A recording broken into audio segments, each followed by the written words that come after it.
Hello students, स्वागत है आप सभी लोगों का इस लेक्चर के अंदर, जो कि आज आखिरी लेक्चर है ऑप्टिक्स का। तो बेटा इस लेक्चर के अंदर बहुत ही खूबसूरत बातें मैं करूंगा। उससे पहले मैं आपको समझाता हूँ। समझाने वाली बात क्या थी कि एक आदमी उसकी जो चश्मा लग गया, उसकी आंखें खराब हो गई, तो उसने वो डॉक्टर के पास गया, उसने चश्मा दिखवाया। डॉक्टर ने उसको आई जो चश्मा चेक करने वाले होते हैं वहाँ पर भेजा। वहाँ उसका कुछ नंबर निकला कि भैया आपको समथिंग इस नंबर का चश्मा चाहिए। किस नंबर का? उसका नंबर था 1.25 डायप्टर, कुछ इस नंबर का चश्मा चाहिए। ठीक है, तो बंदा वहाँ पे डॉक्टर, उसने कहा ठीक है भैया, चश्मे वाले के पास गया, उसने कहा ठीक है बना दूंगा। तो उसने जितने पैसे उसने मांगे, उस पैसों को देखते हुए आदमी घबरा गया, बड़ा कंजूस व्यक्ति था। तो सोचा कि यार इतना पैसा थोड़ी ना दूंगा मैं चश्मे के। तो वो अपने गाँव चला गया। गाँव जाके उसने अपने गाँव के किसी चश्मे वाले से चश्मा बनवा लिया। गांव का चश्मे वाला जो था, उसने फिजिक्स नहीं पढ़ी थी, इसलिए उसको समझ नहीं आ रहा था कि चश्मे को किस तरह से बनाया जाना चाहिए। उसने जो बना के दिया उसमें नंबर लगभग बराबर पहुंच चुका था पावर का। तो जब उसको पहनाया गया तो आदमी खुश हो गया, चलो ठीक है कोई बात नहीं, कम से कम दिखा तो सही, है ना, क्योंकि नंबर बिल्कुल बराबर था। लेकिन हुआ क्या कि उसको अलग अलग रंग दिखाई दे गए। अब अलग अलग रंग क्लियर दिखाई नहीं दिए, कुछ जो इमेज थी वो ब्लर सी दिखाई थी। तो यार इस चीज को समझा गया। इस चीज को जब उस गांव वाले चश्मे वाले ने बताया, उस सोचा मतलब ऐसा क्या हुआ होगा, तो उसको प्रॉब्लम समझ नहीं आ रही थी कि आखिर ऐसा क्या हो रहा है कि अलग अलग कलर दिख रहे हैं या फिर ये ब्लड से दिख रही है इमेज हल्की हल्की सी, क्योंकि जो अलग अलग कलर है वो मिक्सअप हो रहे हैं तो ब्लड सी इमेज बन रही है।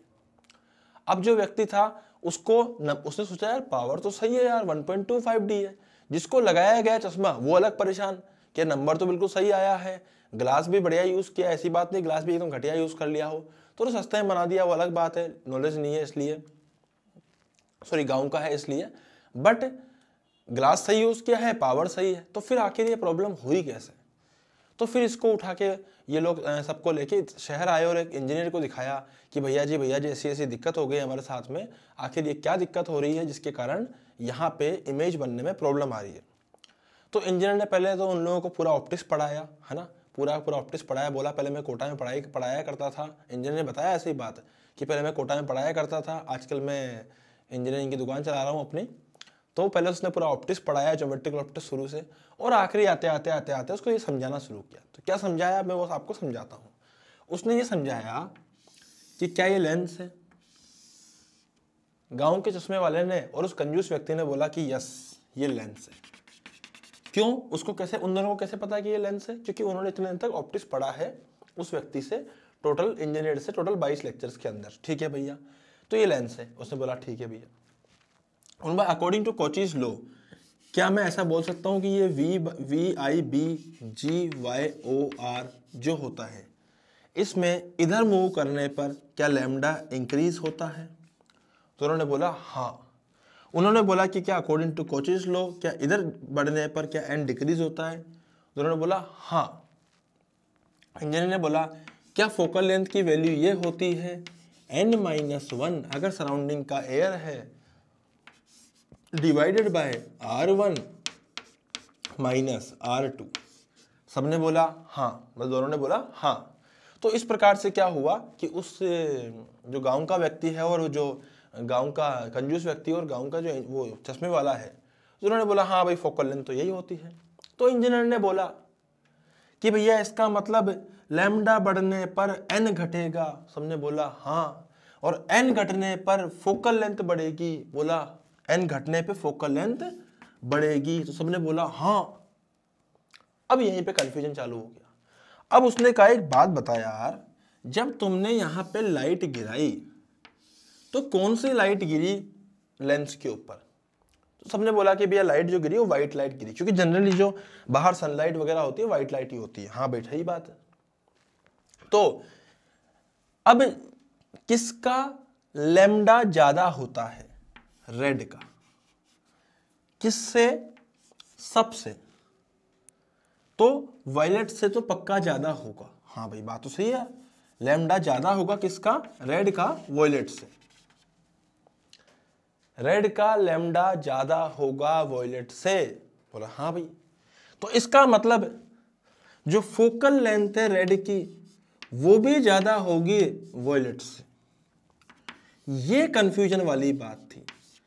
अच्छा फोकल लेंथ अलग अलग हो रही है। हाँ, अबे वही तो समझाया यहाँ पे कि लैम्डा बढ़ा तो एन घटा और एन घटा तो एफ बढ़ा, क्योंकि एन कम हुआ तो ओवरऑल ये आइटम कम हुआ, लेकिन ये तो 1/f है तो इसका मतलब एफ बढ़ा।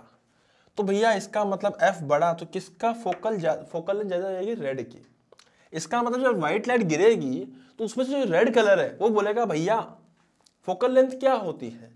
जहां पे पैरेलल और पैरेक्सियल रेज आके मीट करे। तो भैया रेड वाली जो होगी वो बोलेगी कि हम तो यहां जाके मिलेंगे, मिलेंगे तो सही पर यहां मिलेंगे। समझ में आ रहा है ना?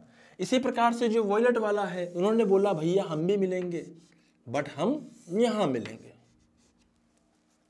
आई मेरी बात समझ में? हम यहां मिलेंगे, तो इस प्रकार से मिल जाएंगे। अब बात करते हैं इंडिगो की, तो इंडिगो वाले यहां कहीं मिलेंगे। उसके बाद ब्लू वाले जो थे, blue blue blue blue blue कहाँ गया? ब्लू, ऑरेंज, येलो सब लिया है अपन। तो ब्लू वाले कहाँ मिलेंगे? उसके बाद ब्लू वाले मिलेंगे ऐसे, वॉयलेट, इंडिगो, ब्लू। अब क्या आएगा? ग्रीन। तो ग्रीन वाले कहाँ मिलेंगे? ग्रीन वाले ऐसे मिलेंगे, जोन, ऐसे ले जाओ इसको। उसके बाद कौन से आएंगे? येलो। तो येलो वाले ऐसे मिलेंगे, जोन। उसके बाद कौन से आएंगे? ऑरेंज। तो ऑरेंज वाले ऐसे मिलेंगे। ये बात उस शहर के इंजीनियर ने उन दोनों गांव के लोगों को समझाई। जो दोनों गांव के लोग थे उसमें से एक गांव का कौन था? चश्मे वाला था और एक कंजूस व्यक्ति था। दोनों को समझाया कि देखिए आपका जो लेंस है उसमें ये प्रॉब्लम है।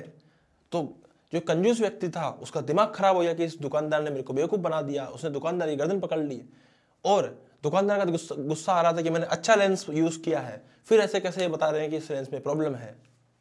तो इंजीनियर ने समझाया बेटा प्रॉब्लम लेंस की नहीं है, जो आपकी क्वालिटी ऑफ लेंस की नहीं है, ये हर लेंस की प्रॉब्लम है।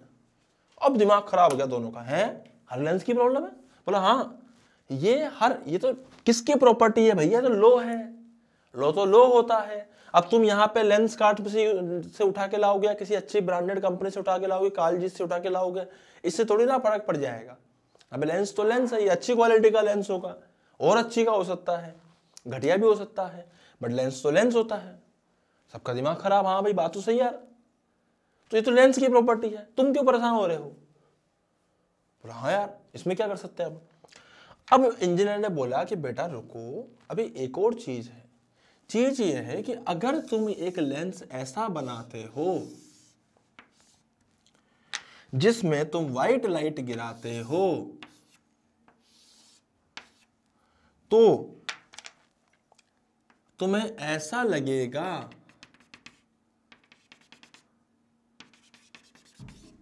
कि यही रेड लाइन है। इसी प्रकार से ये वाली ऐसे नहीं, ऐसे ऐसे करके ये वॉयलेट है।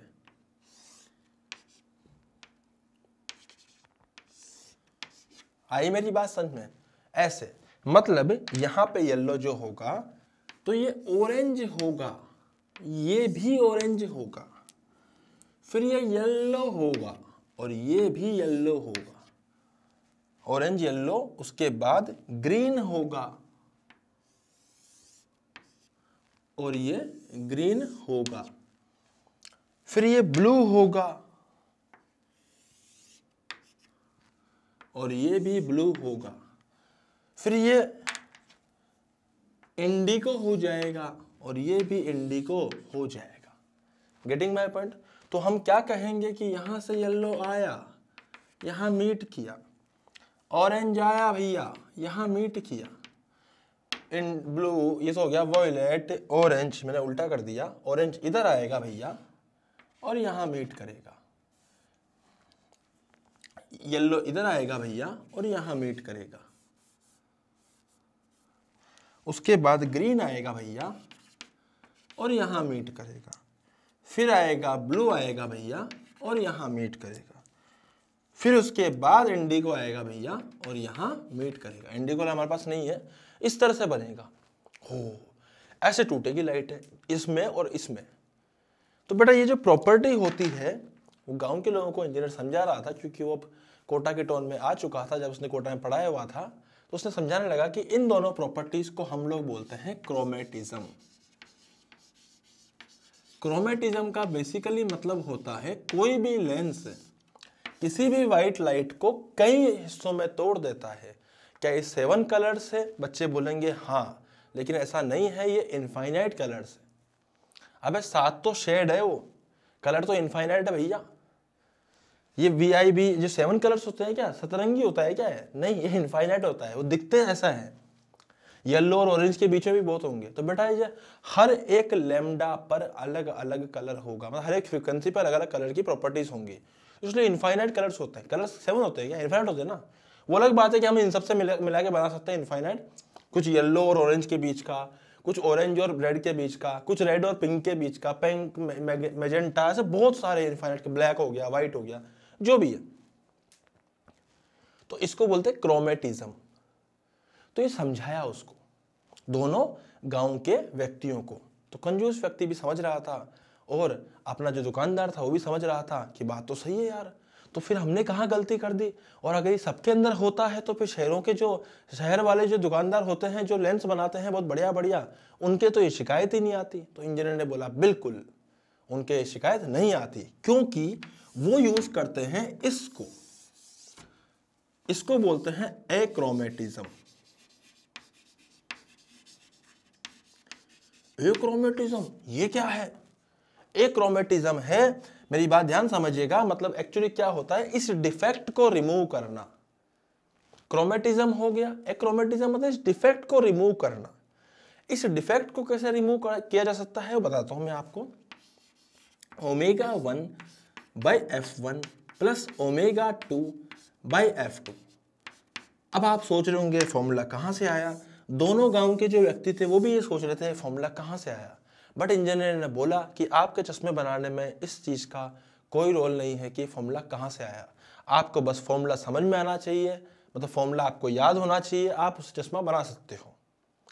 लेकिन आप लोग हमसे पूछेंगे कि फॉर्मूला कहां से आया, तो हम आपको इसका रीजन दे सकते हैं, बट फिर से वो आपके किसी काम का नहीं है, तो जबरदस्ती रीजन देने का कोई फायदा नहीं है। This is the condition of achromatism. किसी को रीजन जानना है तो मुझसे बाहर आके पूछ सकता है इसका क्या रीजन है, तो मैं आपको बता दूं मतलब क्या इसका डेरिवेशन है। तो what is this? This is a condition for achromatism.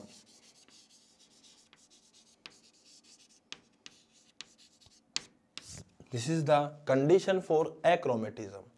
ये क्या है? ω1 dispersive power of the material of the first lens. f1 क्या है? Focal length of the first. ये क्या है? Dispersive power of the material of the second lens f2। Sir इन दोनों को जोड़ा क्यों है? क्योंकि हम दोनों लेंस को जोड़ने वाले हैं। सोच के देखो, अगर मैं इस लेंस को इससे मिला दूंगा तो ये डिफेक्ट हमें कम होता हुआ दिखाई दे देगा।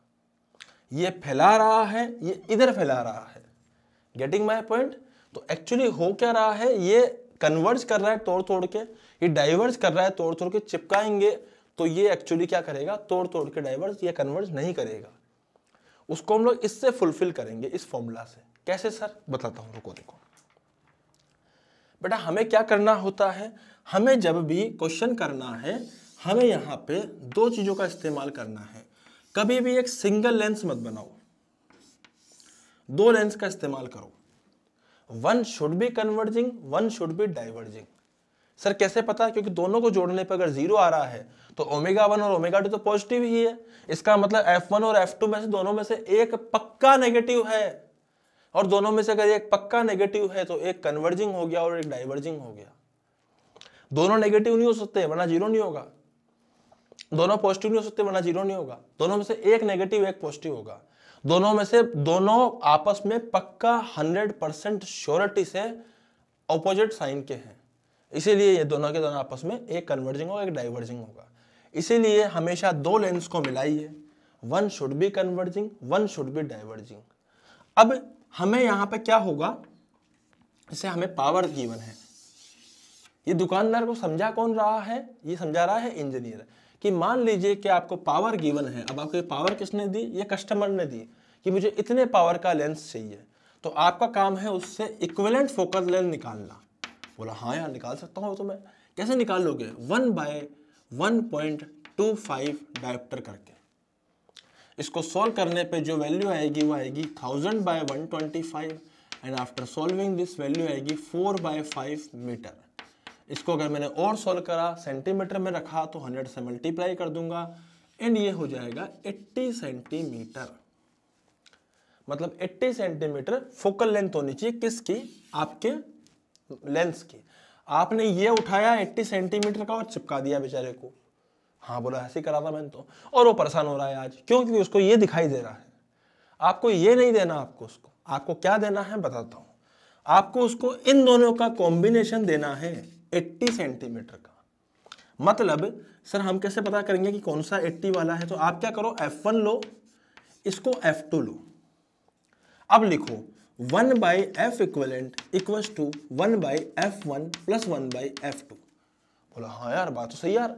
इसका मतलब आपको कॉमन कितना, दोनों का मिला के कितना चाहिए, 80, तो आप उसको लिख दो 1/80 बराबर 1/F1 plus 1/F2। This is the first equation for combination of lenses.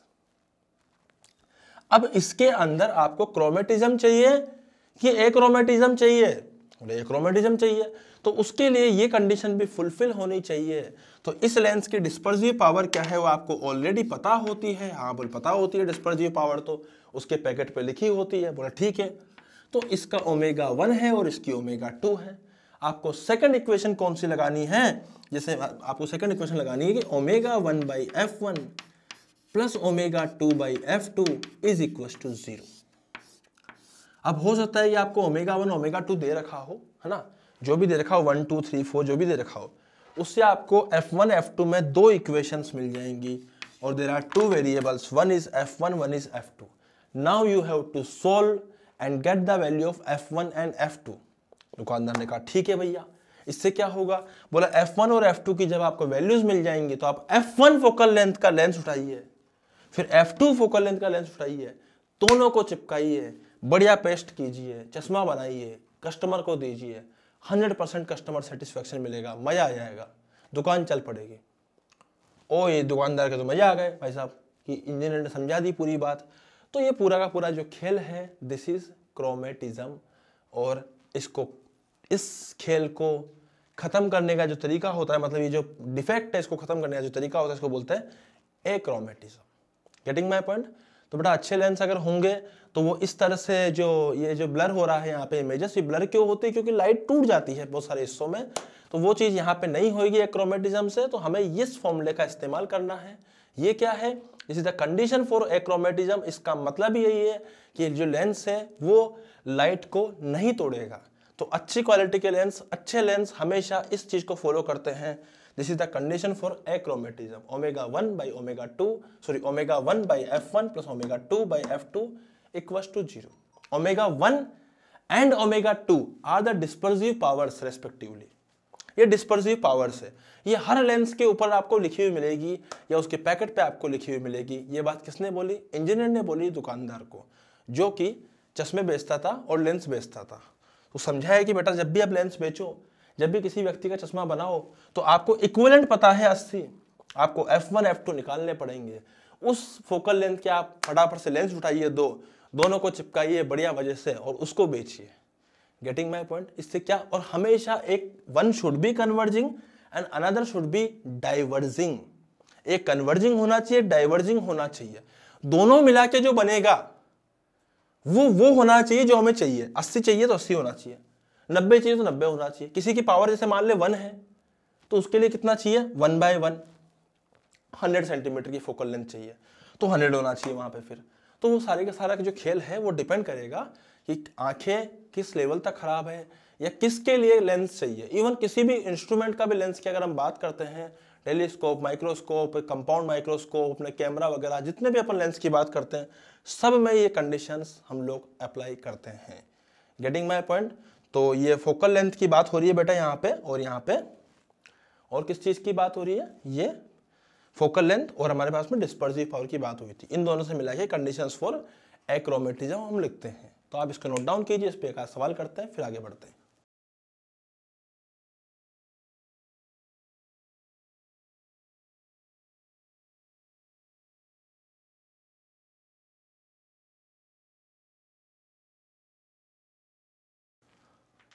हाँ जी, तो बेटा सवाल नोट कीजिए, है ना, फटाफट सवाल नोट कीजिए।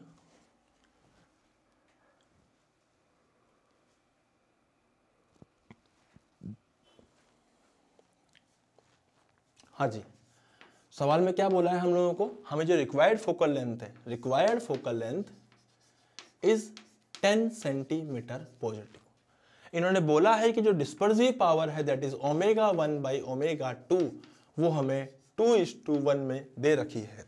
कितने में दे रखी है? 2:1 में। 2:1 में वो हमें दे रखी है। पूछा क्या गया है? पूछा गया है कि find the focal length of both the lenses for condition of achromatism. तो इसका मतलब हमें simple omega 1 by F1 plus omega 2 by F2 equals to 0 करना है। And what is omega 1? Omega 1 हो जाएगा 2, F1 हो जाएगा F1 प्लस ओमेगा 2 कितना हो जाएगा, उसकी वैल्यू 1 है। F2 कितना हो जाएगा, we don't have any idea, equals to 0। बेटा this is the first equation which we have to solve. And what is the second equation? इसके अंदर सेकंड इक्वेशन क्या हो जाएगी, 1 by f equivalent which is 10 बराबर 1 by F1 plus 1 by F2। ठीक है, तो यहां से 1 बाई F2 की जो वैल्यू आएगी वो हो जाएगी 1 बाई 10 माइनस 1 बाई F1। इसको उठा के यहां पुट कर दो, तो बेटा यहां कितनी हो जाएगी, 2 by F1 plus 1 by F2 जो था, इसको जब यहां डाला तो ये कितना हो गया, 1 बाई 10 माइनस 1 बाई F1 बराबर 0। इसको सोल्व किया तो 2 बाई F1 बराबर माइनस 1 बाई 10 आया, तो F1 आया माइनस 20 सेंटीमीटर। मैंने कहा था ना एक नेगेटिव आएगा और एक 100% पॉजिटिव आएगा। अभी अपन करके देखते हैं। तो बेटा F2 की वैल्यू कितनी हो जाएगी, 2 बाई F1। F1 कितना है, minus 20 plus 1 by F2 equals to 0। इस इक्वेशन को मैंने यहाँ पुट करके देखा है, F1 की वैल्यू यहाँ पुट कर दिया, कैंसिल आउट हो जाएगा, ये बन जाएगा 1 बाई 10, उधर जाएगा तो हो जाएगा पॉजिटिव में 1 बाई 10। तो F2 बराबर 1 by 10 and after solving this F2 की वैल्यू आएगी 10 सेंटीमीटर। मतलब 1 बाई F2 था तो F2 की वैल्यू आ गई 10 सेंटीमीटर। तो बहुत ही प्यारा सवाल है बेटा एक्रोमेटिज्म के ऊपर, बिल्कुल सिंपल सा। तो कितने प्यारा इसके अंदर हम लोगों को वैल्यूज गिवन है, कोई टफ वैल्यूज नहीं है, कितनी सिंपल वैल्यूज गिवन है। कोई ऐसा नहीं है कि भाई ओमेगा 1 ओमेगा 2 को बहुत खतरनाक सा दे दिया हो, बिल्कुल सिंपल सा, बिल्कुल सिंपल सा। Getting my point? तो बेटा इसको आप फटाफट से नोट डाउन कीजिए, फिर अपन फटाफट से एक और सवाल करेंगे इसके अंदर। जल्दी से फास्ट नोट डाउन कीजिए जल्दी से।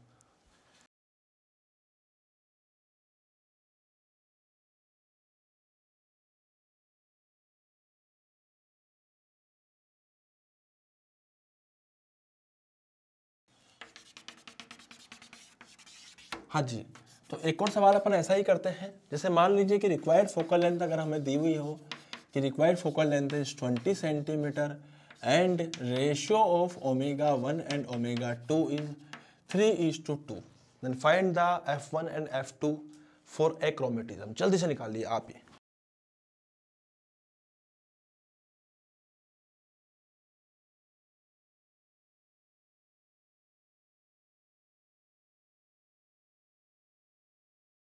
हाँ जी बेटा, तो ये आया है यहाँ पे 3/2 आ रहा है।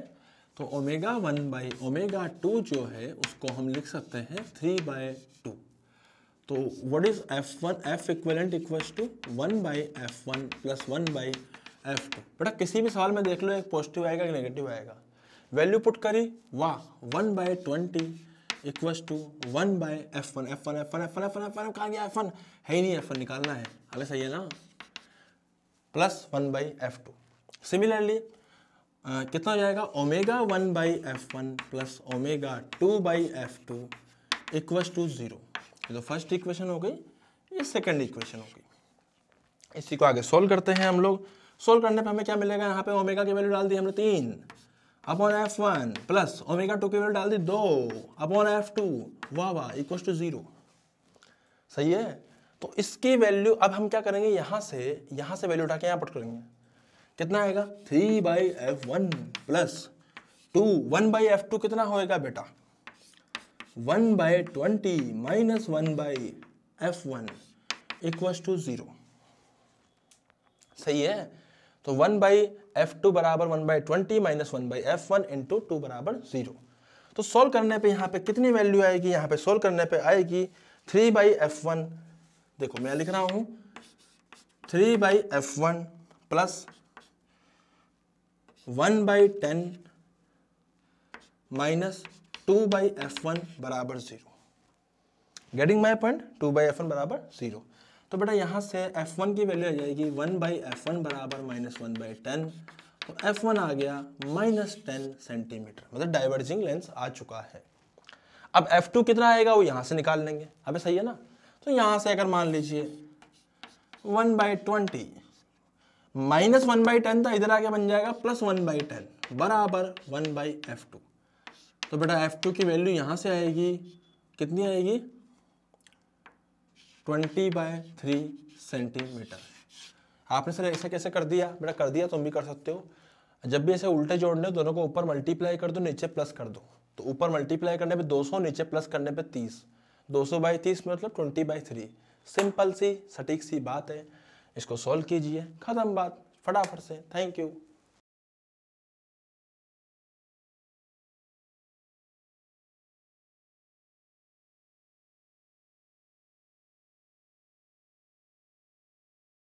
Displacement method. तो बेटा अभी तक हम लोगों ने क्या क्या बातें करी थी, अभी तक हम लोगों ने जो बातें करी थी वो क्रोमेटिक एब्रेशन वगैरह पे करी थी। अब इसका लास्ट टॉपिक बचा है, दैट इज डिस्प्लेसमेंट मेथड। तो ये मेथड कहाँ पे काम आता है वो मैं समझाता हूँ आपको। ये मेथड बेसिकली काम आता है फोकल लेंथ निकालने के लिए। It is used to find focal length, find focal length. ये फोकल लेंथ फाइंड करने के लिए काम आता है ये मेथड। आई मेरी बात समझ में। अब कैसे आता है मैं आपको पूरा मेथड समझाऊंगा, इसलिए आप ध्यान समझिएगा, एक एक चीज को अच्छे से अपने अंदर बसा लीजिएगा। बेटा ये लेंस से हमने क्या करा है कि एक प्रिंसिपल एक्सिस लेते हैं लेंस के ऊपर, और यहाँ पे लेते हैं हम एक स्क्रीन। ध्यान से मेरी एक एक बात को समझिएगा, मैं आपको पूरा मेथड समझाऊंगा डिटेल में। हमने एक स्क्रीन ली है, यहाँ पे एक लेंस लिया है, और यहाँ पर एक ऑब्जेक्ट को लिया है। इस ऑब्जेक्ट का नाम हम लोगों ने ऑब्जेक्ट को यहाँ पे रखा है। ये जो ऑब्जेक्ट है ये बेसिकली यहाँ से d डिस्टेंस पर है। कहाँ से, स्क्रीन से। ठीक है। तो जो ऑब्जेक्ट है वो स्क्रीन से d डिस्टेंस पर है, और हमने बीच में कहीं पे लेंस को रखा। अब जो लेंस है, हमने कुछ लेंस को ऐसे रखा स्क्रीन और ऑब्जेक्ट के ऊपर कि लेंस को शिफ्ट करते रहे इधर उधर इधर उधर इधर उधर उधर, और फाइनली लेंस को ऐसी पोजीशन पे सेट कर दिया जहां पर इसकी एक शार्प इमेज फॉर्म हुई। कहां पे, स्क्रीन पे। शार्प इमेज मतलब बेटा इसका मतलब वो जो इमेज थी वो वही बननी थी जहां पे बनी है। शार्प इमेज मतलब वही इसकी इमेज डिस्टेंस हो जाएगी। एक शार्प इमेज फॉर्म हुई कहां पर, स्क्रीन पर। दिस इज द स्क्रीन, मैं लिख रहा हूं यहां पे this is the screen. Sharp image यहां पे फॉर्म हुई। तो अगर दिस डिस्टेंस इज d, तो व्हाट आई कैन से कि this distance will be d minus, sorry, if this distance is u then this distance will be d minus u, और ये हो जाएगी इमेज डिस्टेंस। अरे सही है ना। तो ये हो जाएगी ऑब्जेक्ट डिस्टेंस, ये हो जाएगी इमेज डिस्टेंस। तो बेटा इस पर्टिकुलर केस में ऑब्जेक्ट डिस्टेंस कितनी हो जाएगी साहब, ऑब्जेक्ट डिस्टेंस हो जाएगी माइनस u, क्योंकि वो राइट साइड में है। अबे सही है ना। और सिमिलरली जो इमेज डिस्टेंस है वो हो जाएगी d माइनस u। अबे सही है। तो मैं इसको सोल्व करूंगा तो मुझे क्या मिलेगा, मेरी बात ध्यान समझिएगा। मान लीजिए इसकी फोकल लेंथ f थी, तो what I will write 1/v minus 1/u equals to 1/f। तो बेटा 1/v पुट कीजिए, वो हो जाएगा d minus you minus of 1/-u। सही बात है, क्योंकि u की वैल्यू माइनस यू है, इक्वल्स टू हम लोग यहां पे f कर देंगे। अरे सही है। अब इसका एलसीएम लिया, तो एलसीएम लिया तो कुछ कुछ ऐसा आया कि भैया नीचे की तरफ तो आएगा d माइनस यू, और एक और साथ में एलसीएम में u हो जाएगा, ऊपर आएगा u plus d minus you बराबर फोकल लेंथ। सही बात है। तो इसको इससे उड़ा दो, जो बचेगा उसको मल्टीप्लाई कर लो, तो देखो मल्टीप्लाई करने पे आएगा d equals to d u f minus u square f. सही बात है। तो यहां से सोल्व करके हम लोग इसको ऐसे लिख सकते हैं। तो बेसिकली अगर मैं इसको इधर लाऊंगा तो ये क्या आएगा, ये आएगा u square into F minus d you into F. बेटा थोड़ी सी गड़बड़ हो गई, ये 1/f था, तो ये जो मल्टीप्लाई होगा ये df से इस तरफ होगा, इस तरफ नहीं होगा। मैं दोबारा से इसको बता देता हूँ आपको। एक्चुअली मैंने f ऊपर लिख दिया, ये f ऊपर नहीं होगा, थोड़ी सी गड़बड़ हो गई यहाँ पे, ये 1/f होगा। ठीक है, तो 1/f लेना है। जब आप इसका एलसीएम लोगे तो एलसीएम सोल्व करने के बाद कितना आएगा, ऊपर इधर आएगा d into f equals to d u minus u square. इसको जब आप सोल्व करोगे तो मैं फिर से लिख देता हूँ यहाँ पे, इसको सोल्व करने पे यह आएगा u square minus d u plus f d equals to 0। Getting my point. D square minus d u plus f d बराबर 0। ये क्या आ रहा है, ये एक क्वाड्रेटिक इक्वेशन आ गई यू के टर्म्स में। कौन सी इक्वेशन, क्वाड्रेटिक इक्वेशन। तो बेटा इसका आगे सोल्व करेंगे हम लोग। अभी पहले आप एक काम कीजिए, इसको पूरा नोट डाउन कीजिए, फिर अपन लोग इसमें आगे बढ़ते हैं। ठीक है, फटाफट पहले नोट डाउन कीजिए।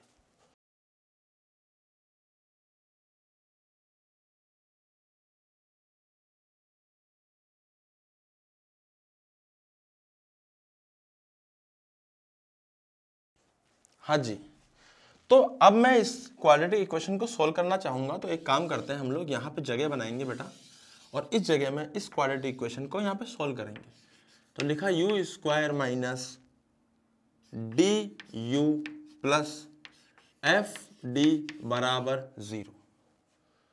तो ऑब्वियस बात है, क्वाड्रेटिक इक्वेशन आ गई तो इसकी तो दो वैल्यूज आएंगी यार, एक तो u1 आएगा और एक कितना आएगा, u2 आएगा। अबे सही है ना, एक कौन आएगा, u1 आएगा, एक कौन आएगा, u2 आएगा। तो भाई साहब u1 कितना हो जाएगा, सर u1 हो जाएगा, यहाँ पे मैं रूल लगाऊंगा तो माइनस क्या होता है रूल क्वाड्रेटिक का, मैं क्वाड्रेटिक लिख रहा हूं बेटा, यहाँ पे ध्यान से देखिए, X square minus A X plus C बराबर 0। ऐसे कर लो, X square minus B X plus C बराबर 0, या फिर प्लस बी एक्स कर दो। तो x की वैल्यू आती है minus b plus minus under root of b square minus 4ac upon 2a। अब रूल याद है ना, क्लास 10th में पढ़ा था भाई साहब। तो क्लास 10th का ही रूल लगाना है हम लोगों को। यहाँ प्लस माइनस से मतलब दो वैल्यूज आएंगी।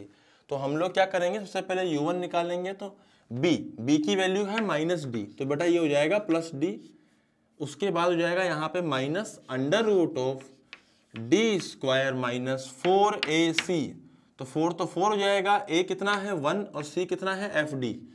तो 4fd divided by 2, this is u1। ये हो चुकी है आपकी u1। अब बात आती है u2 की। तो u2 के केस में हो जाएगा d plus under root of d square minus 4fd divided by 2। Getting my point. तो d plus under root of d square minus 4fd upon 2। तो बेटा ये हो जाएगा अपना पहला केस। इस केस में ये तो हो जाएगा अपना u1 और ये हो जाएगा अपना u2। अब हम लोगों ने क्या करा, u1 और u2 की दो वैल्यूज को निकाल के रख लिया है। ये क्वाड्रेटिक इक्वेशन आ गई है। तो सर इसका मतलब यहाँ पे मुझे समझ में आ रहा है कि सर कि अगर ये u1 होगा, अगर ये u1 होगा तो इसका मतलब यहां पर कोई एक और वैल्यू, एक और पोजीशन पॉसिबल है लेंस की, जिसको अगर मैं u2 बोल दूं क्या बोल दूं, U2। तो उस केस के लिए भी शार्प इमेज बनेगी और कितने पे बनेगी, D माइनस U2 पर। अब सही है। तो अगर मैं किसी और पोजीशन के लिए U2 मतलब U1 एक पोजीशन के लिए शार्प इमेज बन सकती है, तो ऐसे केस में अगर मैं लेंस को शिफ्ट करूंगा तो लेंस की एक और ऐसी पोजीशन होगी जिसके लिए भी शार्प इमेज बनेगी, दैट इज U2। अगर मैं इन दोनों को सब्ट्रैक्ट करता हूं तो बेटा ध्यान से देखिए, U2 माइनस U1 कितना आता है, U2 माइनस U1। सबसे पहले तो हम डायग्राम में देखते हैं। U2 माइनस U1 है शिफ्ट, मतलब हमने लेंस को कितना शिफ्ट किया। गेटिंग माई पॉइंट, हमने लेंस को कितना शिफ्ट किया, that is U2 minus U1, that is X। सही बात है। तो इसको यहां पे हम लोग पुट करते हैं। बेटा इसको इसमें से सॉल्व करना है एक बार। U2 माइनस U1 करेंगे तो U2 कितना है, देखो इसमें से इसको माइनस किया, दोनों का एलसीएम 2 है। बेटा D से D तो कट जाएगा, तो क्या बचेगा, देखो ध्यान से देखिएगा। सोल्व करने पे जो वैल्यू आएगी, मैं लिख रहा हूं D² माइनस 4FD बराबर X। ये वैल्यू आई है इसको सोल्व करने पर। गेटिंग माई पॉइंट, ये वैल्यू आई है इसको सोल्व करने पर। तो अब मुझे क्या करना है, अब मुझे इस वैल्यू का ही यूज करना है। तो बेटा इस वैल्यू को मैं कैसे यूज करूंगा, जरा ध्यान से देखिए, है ना। आपको ये दिख रहा है बेटा यहाँ पे इस जगह पे, है ना, ध्यान से देखिए। D² माइनस 4FD बराबर X, तो मैं लिख दूंगा D² माइनस 4FD बराबर X²। Getting my point. तो इसको और सोल्व किया हम लोगों ने, इसको उधर ले गए, इसको इधर ले आए, तो कितना आया, D² minus X² upon 4D बराबर F। ओबे फॉर्मूला मिल गया बहुत शानदार फोकल लेंथ का। क्या मिला सर, डी क्या है, ऑब्जेक्ट और इमेज की डिस्टेंस, सॉरी ऑब्जेक्ट और स्क्रीन की डिस्टेंस, वो तो फिक्स है। ऑब्जेक्ट और स्क्रीन के बीच की डिस्टेंस वो तो फिक्स है। हाँ सर बात तो सही यार, ऑब्जेक्ट और स्क्रीन के बीच की डिस्टेंस तो पूरी की पूरी फिक्स है। हाँ भाई, और उसके अलावा हमने लेंस को किसी एक पोजीशन पे सेट किया, वहां पे शार्प इमेज बनी, फिर दोबारा हिलाया, फिर सेट किया, वहां पे शार्प इमेज बनी। तो इन दोनों बीच की जो डिस्टेंसेस थी दैट इज एक्स। तो हमें सिर्फ और सिर्फ अगर डी और एक्स पता हो तो हम फोकल लेंथ निकाल सकते हैं किसी भी लेंस की। गेटिंग माई पॉइंट, पक्का। तो बेटा फटाफट से एक काम कीजिए, आप इसको पूरा नोट डाउन कीजिए। मैं बता देता हूँ सीक्वेंस क्या है। सीक्वेंस ये है, this is first part, this is second part and this is third part. पहले आप इसको लिखना है, फिर आपको इसको लिखना है, फिर आपको इसको लिखना है। Getting my point. तो इस तरह से सीक्वेंस में आपको तीनों को लिखना है, देन उसके बाद अपन लोग आगे बढ़ेंगे। तो पहले फटाफट से इसको नोट डाउन कीजिए पूरे को, देन उसके बाद हम कुछ क्वेश्चंस करेंगे, देन आगे बढ़ेंगे। ठीक है, फटाफट से नोट डाउन कीजिए।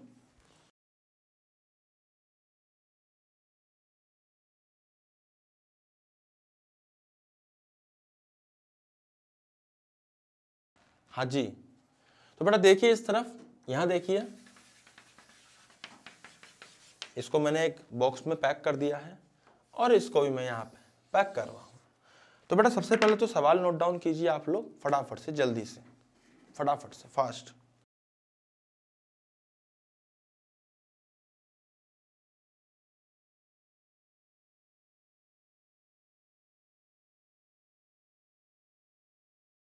हाँ जी, तो बेटा सवाल में आपको क्या बोला गया है कि डिस्प्लेसमेंट मेथड के अंदर एक स्क्रीन और ऑब्जेक्ट की जो बीच की डिस्टेंस थी उसको उन लोगों ने मान लिया है कितना, डी को लिया है उन लोगों ने कितना, 5 मीटर। गेटिंग माय पॉइंट, ऐसा उन्होंने बोला है कि 5 मीटर उन्होंने डी को माना है। अगर ऑब्जेक्ट को जो है, अगर लेंस को जो है, लेंस को हम लोग एक्स डिस्टेंस मूव करते हैं तो उसके अंदर हमें 2 शार्प इमेजेस दिखाई देती है। और जो एक्स डिस्टेंस है वो कितना दिया हुआ है इसके अंदर, वो एक्स डिस्टेंस दे रखा है इन लोगों के द्वारा 1.5 मीटर। कितना, 1.5 मीटर। तो बेटा कुछ भी नहीं करना, फटाफट से फॉर्मूला अप्लाई करना है और आंसर निकालना है। पूछा गया है फोकल लेंथ कितनी है, तो फोकल लेंथ हो जाएगी साहब D² minus X² divided by 4 into D. भाई साहब डी कितना है, जल्दी से डी की वैल्यू पुट कीजिए। डी की वैल्यू 5 का स्क्वायर, 1.5 का स्क्वायर, 4 इंटू डी की वैल्यू 5। सॉल्व करने पे कितना आएगा, 5 का स्क्वायर हो जाएगा 25 माइनस 1.5 का हो जाएगा 2.25 डिवाइडेड बाय 5 इंटू 4 हो जाएगा 20। ठीक है, तो 5 का स्क्वायर 25, 1.5 का 2.25 और 5 इंटू 4 20 यहाँ पे हो जाएगा। तो बेटा इसको सोल्व हम लोग कर सकते हैं। 25 में से 2 जाएंगे तो कितने बचेंगे, मात्र 23। उसमें से 0.2 और चला जाएगा तो ये बचेगा 22.75 डिवाइडेड बाय 20 मीटर। तो ये इसका फोकल लेंथ आएगा। Getting my point. तो बेटा इसको फटाफट से नोट डाउन कीजिए, उसके बाद फिर हम लोग आगे बढ़ेंगे।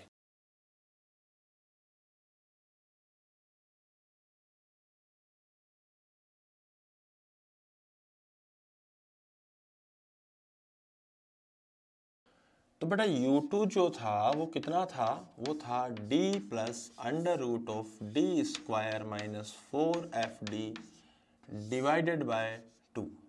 इसी प्रकार से U1 जो था वो कितना था, d minus under root of d square minus 4FD by 2। Getting my point. अब मैं कहूँगा कि भैया जो आप लोगों ने अभी जब जो वो किया था, क्वेश्चन किया था, उसमें V1 क्या आएगा। तो V1 आएगा भैया जैसे पहली पोजीशन ने U1 रखी, तो U1 के केस में जो इमेज की डिस्टेंस है वो कितनी हो जाएगी, D माइनस U1। मैंने पहले बात करी थी इसके ऊपर डायग्राम में, तो मैं आपको ये दिखाता हूँ कि इसको सोल्व करने पे कैसे आएगा। तो D माइनस U1 जब हम करेंगे तो बेसिकली ये बन जाएगा D minus under bracket D by 2 minus D square minus 4FD का अंडर रूट डिवाइडेड बाय 2। बेटा इसको सोल्व कीजिएगा और सोल्व करने के बाद what you will get, d by 2 minus minus plus हो जाएगा, तो d square minus 4FD divided by 2 इसका अंडर रूट। ठीक है, ये हो जाएगा पहला हमारे पास में V1। तो अब अगर तुम ध्यान से देखो तो ये किसके बराबर है, सर ये तो U2 के बराबर है। हाँ, इसका मतलब V1 किसके बराबर आया, U2 के बराबर। बेटा सिमिलरली अगर तुम V2 रखोगे तो V2 हो जाएगा D माइनस U2। जब तुम सोल्व करोगे तो वैल्यू रखोगे D minus under bracket U2 कितना है, U2 है अपने पास में D by 2 plus d square minus 4FD divided by 2 under root, ये क्लोज ब्रैकेट कर दिया। And after solving this, what I will get, d by 2 minus under root of d square minus 4FD divided by 2. This is what यहाँ पे minus करने पे हमें क्या मिलेगा, माइनस करने पे 4FD हमने यहाँ पे कर दिया है, तो इससे ये वैल्यू क्या मिली, ये वैल्यू मिली है हमें V2 के बराबर। किसके बराबर मिली है, V2 के बराबर। इसका मतलब V2 के बराबर नहीं, सॉरी, इसको हम लोग किसके बराबर कर लेंगे, U1 के बराबर। मतलब V2 जो है वो U1 के बराबर आ गया है। सिमिलरली V1 जो है वो U2 के बराबर आ गया है, मतलब वो इंटरचेंज हो जाते हैं। अब ये कैसे होता है मैं समझाता हूँ आपको। मान लीजिए कि ये स्क्रीन है, तो बड़ा डिस्प्लेसमेंट मेथड में ये ऑब्जेक्ट है, ये हमारे पास में लेंस है। If this distance is 10 centimetre और ये अगर 20 सेंटीमीटर है, तो हमें इस बात का भी ध्यान रखना है कि बेटा नेक्स्ट जो हमारे पास में एक और इमेज बनेगी यहाँ पर, वो कहाँ पे बनेगी, वो बनेगी अगर तुम इसको ऐसे रख दोगे, है ना, और स्क्रीन को थोड़ा एक्सटेंड कर दोगे, और इसको अगर तुम यहाँ से आप 10 सेंटीमीटर पे रखोगे तो ऑब्जेक्ट को तो फिक्स वही रहना है, तो यहाँ से वो 20 सेंटीमीटर पे हो जाएगा। तो यहाँ से 10 सेंटीमीटर, यहाँ से 20 सेंटीमीटर, यहाँ से 10, यहाँ से 20, तो ऐसे इंटरचेंजेबल है। तो this is the very very important result जो हमें याद रखना है, समझना है कि ये वेलोसिटीज क्या, यहाँ पे जो positions of image and objects है वो आपस में इंटरचेंजेबल है। तो what I can write, V1 U1 V2 U2 are interchangeable to each other. तो बेटा इस बात को हमने इस प्रकार से समझा। अगर इसका 10 है 20 है, तो जब आप आगे 20 करोगे तो पीछे 10 ही आएगा 100%। Getting my point.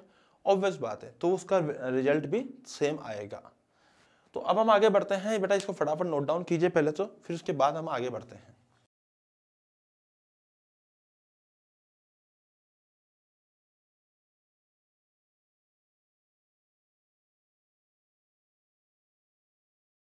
तो अब मैं आपके सामने एक और बात करूंगा, वो बात है मैग्निफिकेशन की। मैग्निफिकेशन, सर मैग्निफिकेशन की बात कैसे कर दी? मैग्निफिकेशन की बात मैं करता हूं। मान लीजिए फर्स्ट केस के लिए मैग्निफिकेशन हो जाएगा m1 और मल्टीप्लाई करके मैं सेकंड के लिए लिख दूंगा m2। तो फर्स्ट केस के लिए मैग्निफिकेशन की वैल्यू होगी कितनी? सर वो हो जाएगी m1 हो जाएगा v1 bye u1 multiply by v2 bye u2। अरे सही है ना? पर अभी भी तो हमने समझा कि जो v1 है वो u2 के बराबर है और जो u1 है वो v2 के बराबर है। तो भाई साहब दोनों को सोल्व करने पे तो 1 आ गया। ओहो, तो इसका वैल्यू कितनी आ गई? 1 आ चुकी है। तो इससे फिर हम लोग एक इंपॉर्टेंट रिजल्ट की तरफ आगे बढ़ते हैं। और वो इंपॉर्टेंट रिजल्ट क्या है? वो इंपॉर्टेंट रिजल्ट है कि पहले वाले की हाइट ऑफ ऑब्जेक्ट, मान लीजिए को इमेज अपने को दे रखी है, height of image of 1 divided by height of object multiply by second वाले केस में हाइट ऑफ इमेज जो आ रही है वो आ रही है hi2 और हाइट ऑफ ऑब्जेक्ट सेम है, ये 1 के बराबर आ रहा है। तो बेटा इसको सोल्व करने पे height of image 1 height of image 2 equals to height of object का स्क्वायर, एंड मैं ये भी लिख सकता हूं कि हाइट ऑफ ऑब्जेक्ट हो जाएगा under root of hi1 under root of hi2। Getting my point? तो ये रिजल्ट जो है बहुत बहुत बहुत जरूरी है, बहुत काम आता है। कई सवालों के अंदर सिंपल डायरेक्ट सवाल पूछ लिया जाता है। मान लो सवाल ने पूछा, सवाल लिखो फटाफट से, क्या पूछा? जल्दी सवाल लिखो।